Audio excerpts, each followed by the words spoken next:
Good morning guys, hope तुम लोग अच्छे होगे। भाई यार अभी तो मेरी क्लास है नहीं और आज मैं इसलिए जल्दी आ गया क्योंकि कल मैंने तुम लोगों को बोला था कि मेरी फ्रेंच क्लास थी।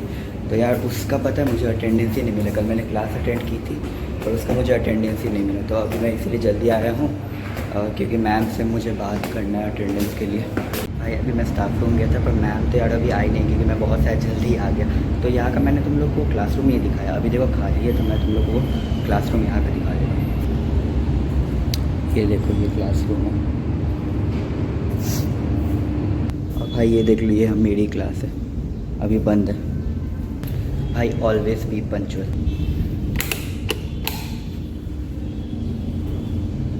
भाई ये लग रहा है म्यूज़िक रूम है यहाँ का। यार अभी अटेंडेंस का इशू हो गया है। तो भाई हुआ ये है कि मैंने कल फ्रेंच की क्लास अटेंड की थी और वो मैम भी नहीं है तो उनका मेरे पास कोई ईमेल आईडी भी नहीं है या नंबर भी नहीं कि जिससे मैं कांटेक्ट जाके कर सकूँ। और अभी मैं अपने टीचर से पूछ रहा हूँ कि वो कहाँ पे, उनका कोई नंबर है या ऐसा कुछ ईमेल आईडी, तो उन्हें भी नहीं पता। तो अभी एक भैया बोले कि जाके डी ब्लॉक में एक बार चेक करो। तो अभी मैं वहीं पर जा रहा हूँ। और आज मेरी इकोनॉमिक्स की क्लास थी, उसमें सर भी नहीं आए। और भाई पूरे दिन की आज सिर्फ मेरी एक ही क्लास थी इकोनॉमिक्स की, उसमें भी सर नहीं आए। तो यार मतलब आज आना ही वेस्ट हुआ। बस अब देखता हूँ मैं, शायद आज तो ऐसे अटेंडेंस मिल जाना चाहिए।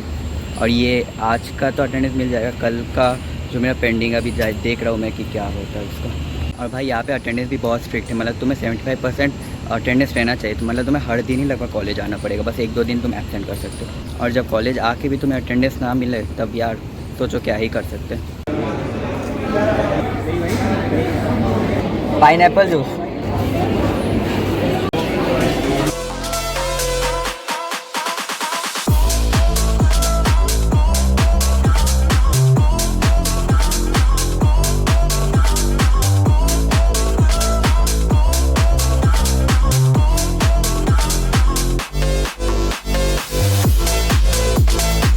PM 36।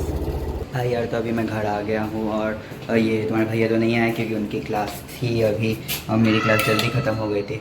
और आज यार अटेंडेंस को लेके क्या हुआ तो काम करता मैं तुम्हें जो घर जाके बता देता हूँ। तो अब मैं बताता हूँ कि हुआ क्या था अटेंडेंस को लेके। तो जैसा कि तुम्हें पता होगा कि कल मेरी फ्रेंच की क्लास थी तो उसमें जो टीचर थी वो नहीं आई थी, मतलब जो MET है उसमें नई टीचर आई थी, उनका भी कुछ 5 to 6 डेज़ हुआ था। तो वो अपना पढ़ा के चली गई। तो वो नई थी एक्चुअली में। तो उनका जैसे बहुत लोग के पास नंबर नहीं था, I mean किसी के पास उनका नंबर नहीं था और वो शायद देना भी भूल गई थी। और उसमें मेरी भी गलती थी कि मैंने उनका नंबर नहीं लिया था।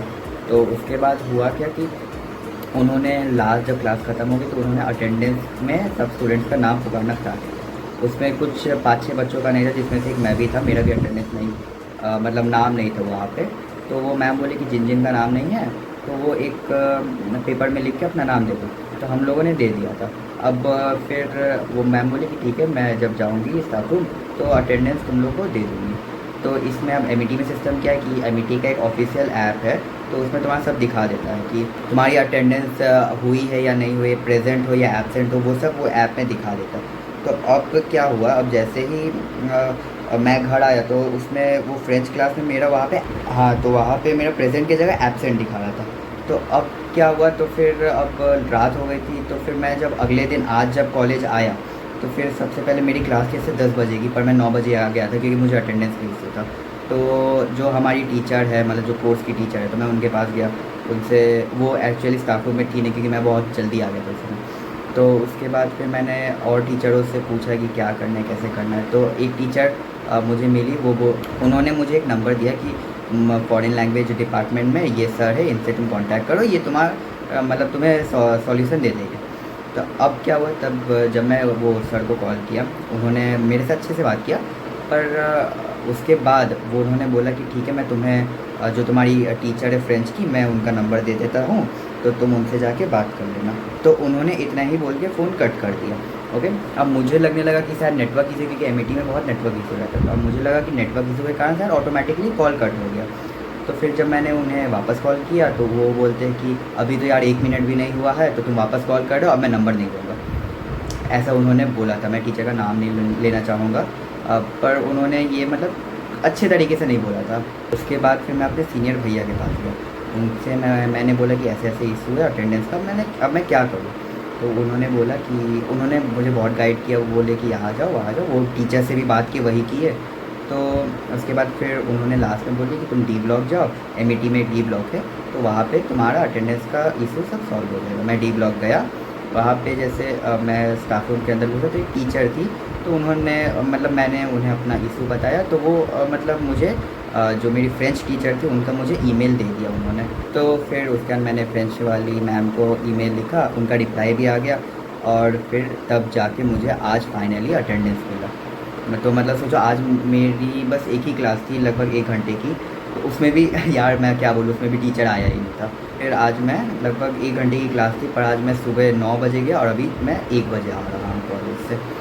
तो ये सब मतलब टीचर एक वर्ड हमेशा तुम्हें बोलेंगे कि तुम खुद से जाके देख लो। मतलब वो अगर टीचर को कुछ नहीं पता वो बोलेंगे तुम खुद से जाके देख लो, तुमको जहाँ जाना है जाओ, जो करना है करो, मैं हेल्प नहीं कर सकती। ये टीचर का रिस्पॉन्स रहता है उस समय, ठीक। पहले दिन तुमको टीचर बोलेगी कि हाँ तुमको जब भी आना है मेरे पास आओ, पर जब सेकेंड डे थर्ड डे होते रहेगा तब तुमको समझ आएगा। तो या बस, तो अब चलो मैं ये ब्लॉग को शायद मैं बहुत लंबा ही बोल गया, पर हाँ एमईटी में मतलब अच्छा है, एमईटी कॉलेज ऐसे अच्छा है, ख़राब नहीं है। तुम मतलब गलत पॉइंट ऑफ व्यू मत लेके चलो। तो भाई ये मेरा एक्सपीरियंस था एमईटी को लेके आज का, तुम गलत पॉइंट ऑफ व्यू बिल्कुल मत रखना, मैं फिर से बोल रहा हूँ। तो यार देखो ये मेरे साथ ही एक्सपीरियंस हुआ है, ज़रूरी नहीं कि हर बच्चे के साथ हो, ठीक है। तो चलो अब मैं ये ब्लॉग को यहीं पे एंड करता हूँ, क्योंकि यार बहुत टाइम हो गया। तो यार अगर ब्लॉग पसंद आई हो तो लाइक कर देना। मिलते हैं नेक्स्ट ब्लॉग में, तब तक के लिए बाय।